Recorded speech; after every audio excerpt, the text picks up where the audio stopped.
حضرت عیسیٰ علیہ السلام کے حواریوں نے عرض کیا، اے عیسیٰ بن مریم، کیا آپ کا رب یہ کر سکتا ہے کہ وہ آسمان سے ہمارے پاس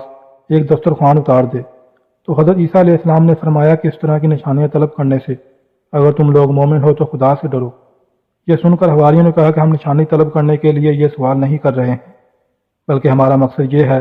کہ ہم شکم سیر ہو کر خوب کھائیں بھی اور ہم کو اچھی طرح آپ کی صداقت کا علم ہو جائے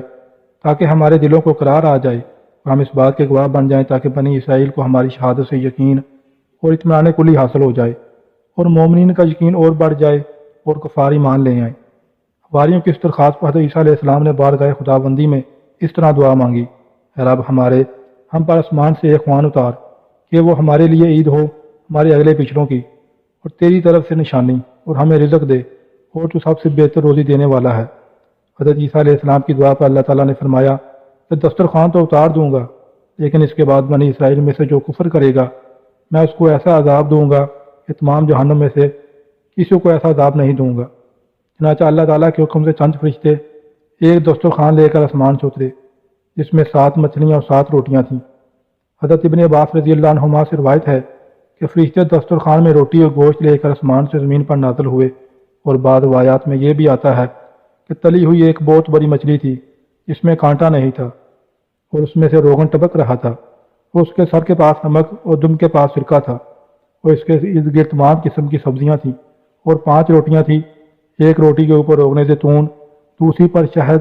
تیسری پر گھی، چوتھی پر پنیر، 5ویں پر گوشت کی بوٹیاں تھیں۔ دسترخوان کے ان سامانوں کو دیکھ کر حضرت عیسیٰ علیہ السلام کے پاس ایک حواری شمعون نے کہا کہ جو تمام حواریوں کا سردار تھا کہ اے روح اللہ، یہ دسترخوان دنیا کے کھانوں میں سے ہے یا آخرت کے؟ تو آپ نے فرمایا کہ یار نہ تو دنیا کے کھانوں میں سے ہے نہ آخرت کے، بلکہ اللہ تعالیٰ نے اپنی قدرت کاملہ سے تمہارے لیے اس کھانے کو ابھی ابھی ایجاد فرما کر بھیجا ہے۔ پھر حضرت عیسیٰ علیہ السلام نے بنی اسرائیل کو حکم دیا کہ خوب شکم سیر ہو کر کھاؤ اور خبردار اس میں سے کسی قسم کی خیانت نہ کرنا اور کل کے لیے ذخیرہ بنا کر نہ رکھنا۔ مگر بنی اسرائیل نے اس میں سے خیانت بھی کر ڈالی اور کل کے لیے ذخیرہ بنا کر بھی رکھ لیا۔ اس نافرمانی کی وجہ سے اللہ تعالیٰ کا ان لوگوں پر یہ عذاب آیا کہ یہ لوگ رات کو سوئے تو اچھے خاصے تھے، مگر صبح اٹھے تو مسخ ہو کر کچھ خنزیر اور کچھ بندر بن گئے۔ پھر حضرت عیسیٰ علیہ السلام نے ان لوگوں کی موت کے لیے دعا مانگی تو تیسرے دن یہ لوگ مر کر دنیا سے نست و نابود ہو گئے، اور کسی کو یہ بھی معلوم نہیں ہوا کہ ان لوگوں کی لاشوں کو زمین نکل گئی یا اللہ نے ان کے ساتھ کیا کیا۔